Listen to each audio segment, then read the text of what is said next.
Hello friends, super കൺമണിയുടെ ഇന്നത്തെ episode റിവ്യൂയിലേക്ക് എല്ലാ കൂട്ടുകാർക്കും സ്വാഗതം. അങ്ങനെ കരീം സാഹിബും പൊന്നുമേട്ടിലെത്തിയിരിക്കുക കേട്ടോ. അതിനുശേഷം തന്നെ അവൻ എവിടെ, ആ ചെകുത്താൻ എവിടെ, അവനെ എന്ന് ശരിയാക്കി കൊടുക്കുക എന്ന രീതിയിൽ തന്നെ കരീം സാഹിബും പറയുന്നുണ്ട്. അതിനുശേഷം തന്നെ എല്ലാവരും കൂടിയും അവൻ എവിടെയുള്ള സ്ഥലം, അവൻ ആ കാട്ടിൽ പോയി ഒളിച്ചിട്ടുണ്ടാവും, നമുക്ക് എല്ലാവർക്കും കൂടി അങ്ങോട്ട് പോകാമെന്ന് പറയുന്നു കേട്ടോ. എല്ലാവരും വരണം ഞങ്ങളുടെ കൂടെ എന്ന് പറഞ്ഞിട്ട് എല്ലാവരും യാത്ര തിരിക്കുന്നു. അതിനുശേഷം തന്നെ കൺമണി ചോദിക്കുന്നുണ്ട് കേട്ടോ. അതിനുശേഷം തന്നെ നമ്മുടെ ദേവ് സാറ് വിളിച്ചിട്ട് സംസാരിക്കുന്നുണ്ട് കേണൽ സാറിനോട്. ഞാൻ ഇപ്പോൾ തന്നെ അങ്ങോട്ട് വരാം എന്ന് പറയുന്നുണ്ട്. കൺമണിയുടെ താലിമാല പൊട്ടിച്ച കാര്യങ്ങളൊക്കെ പറയുമ്പോൾ ദേവ് സാറ് നല്ല സങ്കടമാവുന്നുണ്ട് കേട്ടോ. ഞാൻ എന്തായാലും ഇപ്പോൾ തന്നെ അങ്ങോട്ട് തിരിക്കുകയാണെന്ന് പറയുന്നു. അതിനുശേഷം തന്നെ കൺമണി കൃഷ്ണനോട് പറയുന്നുണ്ട്, അയാളെ ആ മണിയനെ കിട്ടുവാണെങ്കിൽ അവനെ എൻ്റെ കൺമുന്നിൽ കൊണ്ടുവന്ന് തരണമെന്ന് പറയുന്നുണ്ട്. തീർച്ചയായും നിൻ്റെ കൺമുന്നിൽ ഞാൻ അവനെ എത്തിച്ചിരിക്കുമെന്നും കൃഷി കൺമണിക്ക് വാക്ക് കൊടുക്കുക കേട്ടോ ചെയ്യുന്നത്. ആ താലിയായിട്ടാണ് ഞാൻ തിരിച്ച് പോരുള്ളൂ എന്നും പറയുന്നുണ്ട്. അതിനുശേഷം തന്നെ വീണ്ടും കാണിക്കുന്നത് ജയിൽ തന്നെയാണ് കേട്ടോ.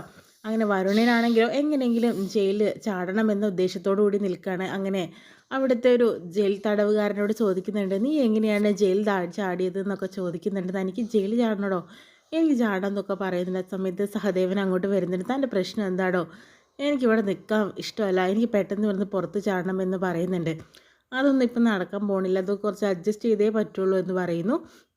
പിന്നെ സുമിത്ര മേഡം നിങ്ങളുടെ കുറച്ച് കാര്യങ്ങൾ അന്വേഷിക്കാൻ പറഞ്ഞിട്ടുണ്ടായിരുന്നല്ലോ. എന്തായാലും നിങ്ങൾക്ക് സന്തോഷം തരുന്നൊരു വാർത്തയുണ്ട്, കൺമണിയുടെ താലിമാല പൊട്ടിച്ചു എന്ന് പറയുന്നു.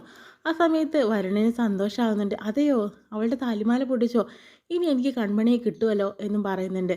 ആ താലിമാല പൊടിച്ച ആൾക്ക് ഇന്ന് അവൻ്റെ അവസാനമായിരിക്കും, കൃഷി അവനെ അവസാനിപ്പിക്കുമെന്നും വരുൺ പറയുന്നുണ്ട്. അനിരുദ്ധൻ പറയുമ്പോഴത്തേനും വരുണിന് ദേഷ്യം വരുന്നുണ്ട്. നീ എന്താടോ, അയാളുടെ സൈഡാണോ ഇപ്പോൾ?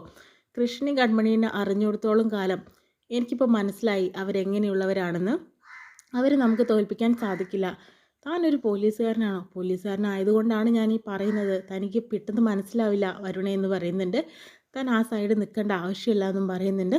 അതിനുശേഷം തന്നെ ഞാൻ ഡ്രഗ്സിൻ്റെ കാര്യം നിങ്ങളോട് ആ വട്ടം ഞാൻ പറഞ്ഞു, വേണ്ട ചെയ്യണ്ട, പക്ഷെ നിങ്ങൾ ഒരുത്തനും കേട്ടില്ലല്ലോ.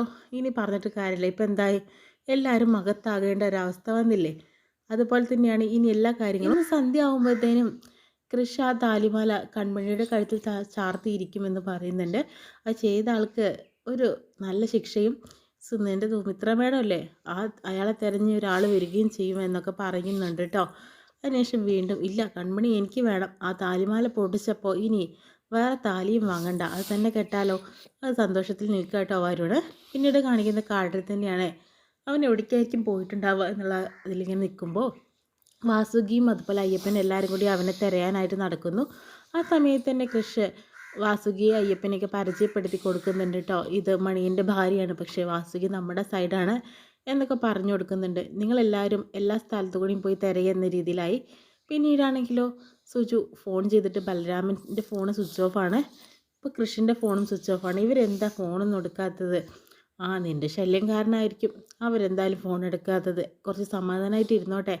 പിന്നെ ബലരാമൻ്റെ കാര്യത്തിലാണെങ്കിൽ ഇവിടുത്തെ ഫംഗ്ഷൻ കഴിഞ്ഞിട്ട് പോയിട്ട് ഉള്ള ടെൻഷനും അതുപോലെ തന്നെ യാത്ര ചെയ്തതിൻ്റെ ക്ഷീണമൊക്കെ ആയിട്ട് അവൻ ഉറങ്ങുമായിരിക്കും. സ്വിച്ച് ഓഫ് ആക്കി വെച്ചത് ശല്യമാവണ്ട പറഞ്ഞിട്ടായിരിക്കും. അവൻ കുറച്ച് കഴിഞ്ഞിട്ട് വിളിച്ചോളുന്നേ എന്ന് പറയുന്നുണ്ട്. കൃഷോ, ആ കൃഷും നിൻ്റെ ശല്യം കാരണമായിരിക്കും എന്ന് പറയുന്നുണ്ട് കേട്ടോ. എന്തായാലും കൺമണി എന്ന് വിളിച്ച് നോക്കുമെന്ന് പറഞ്ഞിട്ട് കൃപയെ കൊണ്ട് വിളിപ്പിക്കുന്നു. ആ വിളിക്കുന്ന സമയത്ത് തന്നെയാണ് കേണൽ സാറിനോട് കൺമണി വന്ന് പറയുന്നുണ്ട്, സാറിൻ്റെ അനിയത്തി കൃപ വിളിക്കുന്നുണ്ട്, എന്താ പറയേണ്ടത്? കൺമണി ഫോൺ എടുക്ക്, ഞാൻ സംസാരിക്കാമെന്ന് പറയുന്നു. അങ്ങനെ കൺമണി ഫോൺ എടുക്കുന്ന സമയത്ത് നിങ്ങൾ തിരിച്ചില്ലേ എന്ന് ചോദിക്കുന്നുണ്ട്. ഇല്ല, ഞങ്ങൾ നാളെ തിരിക്കുള്ളൂ. അതെന്താണ്, ഇപ്പോൾ അവിടെ തന്നെ കൂടിയിരിക്കുകയാണോ സ്ഥലം വാങ്ങിയിട്ടെന്ന് ചോദിക്കുമ്പോഴത്തേനും ആ കൺമണി എവിടെ കൃഷി എന്ന രീതിയിൽ സാഗർ ചോദിക്കുന്നുണ്ട്.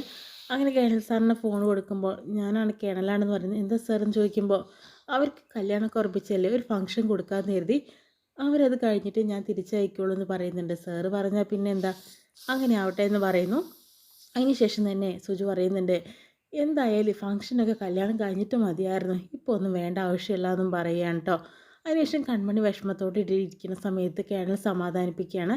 മോളെ നീ ടെൻഷൻ അടിക്കണം, നീ എന്തെങ്കിലും പോയി കഴിക്കുക, ആ താലിമാലയ്ക്ക് എത്ര പവിത്രതയുണ്ടെന്ന് എനിക്കറിയാം, അതെന്തായാലും കൃഷി തിരിച്ചു കൊണ്ടുവരും, നീ കഴിക്കുമെന്ന് പറഞ്ഞ് സമാധാനിപ്പിക്കുന്ന സമയത്ത് നമ്മുടെ ദേവ് സാർ അങ്ങോട്ട് വരുന്നുണ്ട് കേട്ടോ. ദേവ് സാറ് കണ്ട ഉടനെ തന്നെ കൺമണി കെട്ടിപ്പിടിച്ച് കരയുന്നു കേട്ടോ.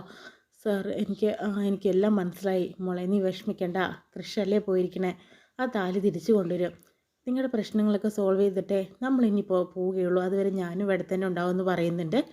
അതിനുശേഷം തന്നെ കൺമണിക്ക് ഒരു ആശ്വാസമാവുന്നുണ്ട് കേട്ടോ. കരീം സാഹിബും കൂട്ടുകാരും കൂടി എല്ലാവരുടെയും തിരയുന്നുണ്ട്. ഇനി മണിയനെ കണ്ടു കിട്ടും തോന്നുന്നില്ല. സമയം ഇരുട്ടായി തുടങ്ങിയെന്നും വാസുകി പറയുന്നുണ്ട്. അനീഷ ഇല്ല, നമുക്ക് തിരയാമെന്ന് പറഞ്ഞിട്ട് അവർ തിരഞ്ഞുകൊണ്ടിരിക്കുക. നിങ്ങളെല്ലാവരും പല ഭാഗങ്ങളിലായിട്ട് തിരയണമെന്നും കരീം സാഹിബ് പറയുന്നു കേട്ടോ. പിന്നെ നമ്മുടെ കൺമണിയെ തന്നെയാണ് കാണിക്കുന്നത് കേട്ടോ. അതിനുശേഷം തന്നെ ചേച്ചി വന്നിട്ട് സംസാരിക്കുന്നുണ്ട്. മോളെ നീ ഇങ്ങനെ ടെൻഷൻ അടിക്കേണ്ട കാര്യമില്ല. ആ താലിമാല അത് പോയാൽ പോട്ടെ, അടുത്തുനിന്ന് ജ്വല്ലറിയിൽ നിന്നൊന്ന് വാങ്ങിയിട്ട് നമുക്ക് ക്രിസ്താറിനെ കൊണ്ട് കെട്ടിക്കാമെന്ന് പറയുന്നു. ദേഷ്യം കൊണ്ട് കലിതുള്ള കേട്ടോ നമ്മുടെ കൺമണി. ചേച്ചി എന്ത് പണിയാണ് കാണിക്കുന്നത്? മധുചേട്ടൻ കെട്ടിയ താലി ചേച്ചിയോട് കളഞ്ഞിട്ട് വേറൊരു താലി കെട്ടാൻ പറഞ്ഞാൽ ചേച്ചി സമ്മതിക്കുമോ? അതുപോലെ തന്നെ ആ സമ്മതിക്കുമോ? എനിക്കൊന്നും വേണ്ട, ആ താലി മാത്രം മതി എന്ന രീതിയിലൊക്കെ പറയുന്നുണ്ട് കേട്ടോ. ചേച്ചിക്ക് അറിയില്ല ആ താലി എനിക്ക് എത്രമാത്രം പ്രിയപ്പെട്ടതാണെന്നുള്ളത് എന്നൊക്കെ പറയുന്നുണ്ട്. അപ്പോൾ ചേച്ചി ആകെ ടെൻഷനായി നിൽക്കുന്നു. പിന്നെ മണീനെ തിരഞ്ഞുകൊണ്ട് വരിക കേട്ടോ. ആ സമയത്ത് തന്നെ കൺമണി പ്രാർത്ഥിക്കുന്നുണ്ട്. ഒരുപാട് എൻ്റെ വിഷമങ്ങളൊക്കെ നീ കേട്ടു, എനിക്ക് ഒരുപാട് പരീക്ഷണങ്ങളും നീ തന്നു. ഇത് വയ്യ, ഇനി എനിക്ക് സഹിക്കാൻ സാധിക്കില്ല. എനിക്ക് ആ താലി തരണം ക്രിസാർ, എനിക്ക് ആ താലി കൊണ്ടുവരാൻ തന്നെയാണ് പോയിരിക്കുന്നത്. സാറിനെ താങ്ങാനായിട്ട് നീ ഉണ്ടാവണമെന്ന് പറഞ്ഞ് പ്രാർത്ഥിക്കുന്ന സമയത്ത് സാർ അങ്ങോട്ട് വരുന്നു. മോളെ നിൻ്റെ പ്രാർത്ഥന കേട്ടുകൊണ്ടിരിക്കുകയായിരുന്നു ഞാനും. എന്തായാലും ആ താലി നിനക്ക് തന്നെ കിട്ടും. കൃഷി പോയിട്ടുണ്ടല്ലോ, അവൻ കൊണ്ടുവരാതിരിക്കില്ല എന്ന് പറയുമ്പോൾ കൺമണിക്ക് സന്തോഷമാവുന്നുണ്ട്. അതിനുശേഷം മണിയനെ കൃഷും കൂട്ടാളികളും കൂടി ചേർന്ന് ആ മണിയനെ പിടിക്കുന്നതായിട്ടാട്ടോ കാണിക്കുന്നത്. മണിയനെ ഓടുന്ന സമയത്ത് കൃഷി പിടിക്കുന്നു. അതിന് സമയത്ത് എല്ലാവരും വിളിച്ച് കൂട്ടുന്നു കേട്ടോ. എന്നിട്ട് വാസുകി നല്ലൊരു അടി എന്ന് മണിയന് കൊടുക്കുന്നുണ്ട്. നീ ഞങ്ങളുടെയൊക്കെ താലി പൊട്ടിക്കാൻ ശ്രമിച്ചോ, പക്ഷേ ഞങ്ങൾ ദൈവത്തെ പോലെ കരുതുന്ന അവരെ, രാജാവും റാണി എന്ന് കരുതുന്ന അവരുടെ താലി പൊട്ടിക്കാൻ ഞങ്ങൾ സമ്മതിക്കില്ല.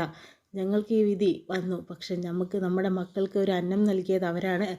അവരുടെ ഒരിക്കലും തന്നെ വിഷമമുണ്ടാക്കാൻ ഞങ്ങൾ സമ്മതിക്കില്ല. അപ്പോൾ കരീം സാഹിബ് പറയുന്നുണ്ട്, അവൻ്റെ വായിൽ പല്ലുണ്ടോ നോക്ക്, ഇതുപോലെ ഒരു അടി ജീവിതത്തിൽ ഞാൻ കണ്ടിട്ടില്ല എന്ന് പറയുന്നു.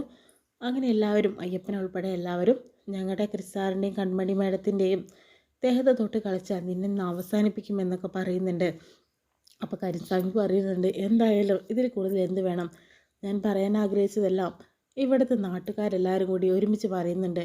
പിന്നെ മോനെ കൃഷേ, അവൻ്റെ കയ്യിൽ ആ താലി ഉണ്ടോ എന്ന് നോക്കുമെന്ന് പറയുന്നു. അങ്ങനെ മണിയൻ്റെ അടുത്ത് നിന്ന് ആ താലി പിടിച്ചു വാങ്ങുന്നുണ്ട് കേട്ടോ കൃഷ്. അങ്ങനെ താലി കൃഷിൻ്റെ കയ്യിൽ തന്നെ കിട്ടുക കേട്ടോ ചെയ്യുന്നത്. എന്നാലും ഇനി കൺമണിക്ക് പുതിയ രീതിയിൽ തന്നെ ആ താലി ചാർത്തും. അവരുടെ ആ വഴിപാട് കഴിഞ്ഞിട്ടില്ല, ആ അമ്പലത്തിൽ വെച്ച് തന്നെയായിരിക്കും കൃഷ് കൺമണിയുടെ കഴുത്തിൽ ആ താലി ചാർത്തുന്നത് കേട്ടോ. ഇത്രയും കാണിച്ചുകൊണ്ട് ഇന്നത്തെ എപ്പിസോഡ് കഴിയുന്നത് കേട്ടോ.